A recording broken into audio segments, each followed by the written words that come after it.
আরে বেটা কি খার রয়েছে বেটা একটু ধান রয়েছে কার টাকা কাটতে ধান যাই যা রাজান দেয়ার যে কুম্বালা এই ঠায়ানি বেটা কাটতে দাম যাবো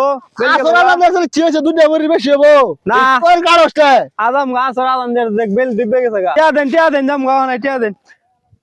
হ্যাঁ রে বেটা কার বেটা কোন ভরি হবে না এনু কম বাগার 4-5টা কামলা দিলে লেগে আসলে দাম দেওয়া দাম না কথা হইলো আর নাকি 4-5টা মুড়ি কথা হইলো যুক্তি না হইলো এটা আর 4-5টা মুড়ি বাস রাজান কুম্বালা দিছে দেখা তেহা তো দিমু 4-5টা মুড়ি কাটতে কয় মিনিট সময় লাগবো না না তোর কামলা দিলে নো তুই দাস না রাজান কুম্বালা দিছে ওখানে এ কারণ যাবো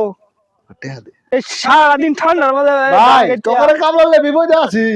যা যা বাজ যা যা খোকা বাজ গেলে আমার কোথা যা খোকা দিয়ে দেব যা যা আচ্ছা সে আমো নি শেষ করে সে আমো আরো 4-5টা মুড়ি রয়েছে আর 4-5টা মুড়ি রয়েছে কি হয়েছে 4-5টা মুড়ি থাকলে কি আসলে দিলে বেল গেছে গা আর সুড়া এলাইতে যাই যে আর সুড়া এলাই সুড়া তো ছেড়বো তোর তো রঙে আছো শব্দের বাড়ি তোলে গেছে গা গেলে আমি করতাম নাই আমি কি করতাম না আজ তুমি কাটতে আইছিলা অন্তে বাইত গেলে দিব তো বাদ দিয়ে দেয়া দিব যা আচ্ছা গেলাম গা আমার হুতরে যাই কইস দেয়া দিব আচ্ছা কইরো